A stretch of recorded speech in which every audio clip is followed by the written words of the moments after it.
Good evening, everyone, and welcome back to the Suburban Rifleman. I don't know how this video is going to turn out. Exactly the same time I showed up, another member and his kid showed up. So I've already done my shooting.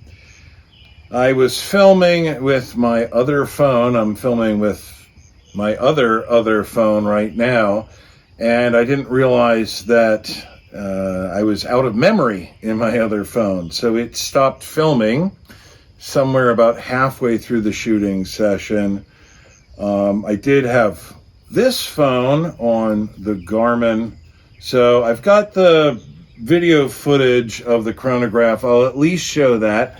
I had a second camera, I should say a third camera set up to film the target, but I blew the target to smithereens by hitting the steel frame.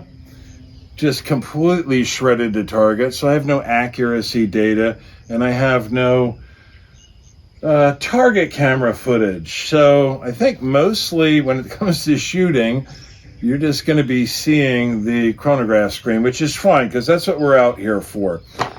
I wanted to do a little experiment tonight. I loaded a bunch of ammo up, I don't know, maybe 6 months or so ago. This is 270 Winchester ammo. This is my Ruger American rifle. I've had it for 13 years at this point. Obviously, I've done a lot of stuff to it. It's in a Boyd's laminated stock. It has a Glades Armory bolt handle. It's got steel loopholed mounts and a Nikon scope on it. So it's not a very standard Ruger American rifle, but it's been my primary hunting rifle for the last 13 years or so. Obviously, I have other rifles, but this one probably goes out to the field more than any. But I did make up a few hand loads, again, I don't know, 6 months or so ago, and they're essentially the same. Half of them were loaded with 130 grain Hornady SST ballistic tip bullets. They've got a red tip. The other half, and these are identical loads otherwise, they have identical powder charges using the same powder.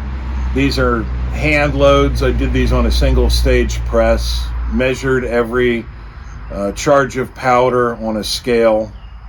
I didn't just crank these out on a progressive press or something. I am using IMR 4831. I'm not going to tell you what the charge is because YouTube doesn't like you giving out hand loading information, but they have identical charges of IMR 4831. They're both 130 grain bullets. I only had 7 of the Nosler ballistic tips, and I had 17 of the Hornady SST. So I don't have one of the ballistic tips to show you because I've already fired 7 of these and 7 of the Hornady SSTs, and I chronographed them. So other than the bullet, these were all loaded in one loading session. The bullets are seated to slightly different depths. The Nosler is a little bit different bullet. The cartridge overall length was a little bit longer with the Noslers because it has a longer, pointier nose. But other than that, they're identical loads. And I wanted to see, especially now that I have the chronograph, what difference a bullet could make, because they're both the same weight, they're both ballistic tips, they're roughly similar. So I shot the 7 cartridges that were loaded with Nosler ballistic tips first, and again, I'm sorry, all I have footage of is the chronograph.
And then I shot 7 rounds loaded with the Hornady SSTs, so I would have a identical sized data set.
And actually, the results, the chronograph results, are kind of interesting.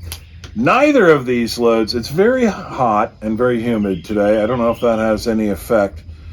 As carefully as I measured the powder charges and carefully assembled the cartridges, neither of these loads was as consistent as I was expecting. So the Nosler Ballistic tips, it's not a touch screen, Greg.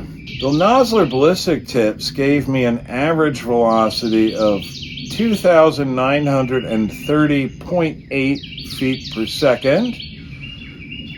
I had an extreme spread of 70.5, so I wasn't really thrilled with that. I guess that's not terrible. Standard deviation of 20.8, which is okay. The Hornady SSTs, which I expected to be slower, actually, gave us an average velocity of 2958.3, so about 25 feet per second, something like that, faster. They don't have as long a nose, and they're not as pointy as the Noslers, so I just naturally expected that they'd go a little bit slower. They were a bit more consistent, and that could be my hand loads. We had an extreme spread of 46.3 and a standard deviation of 15.5. So the standard deviation was like 5 feet per second better than with the Noslers. So I don't know what this tells us. Neither of these is a very big data set. They're only 7-round sessions, which to get really accurate data, you probably want to shoot something like 20 rounds, but 7 is what I had of the Noslers, and therefore I shot 7 of the Hornadys, and there is definitely a difference here. Now, is that due to my hand loading skills? Is it due to the bullets? I don't know. But the Hornadys were going a little bit faster.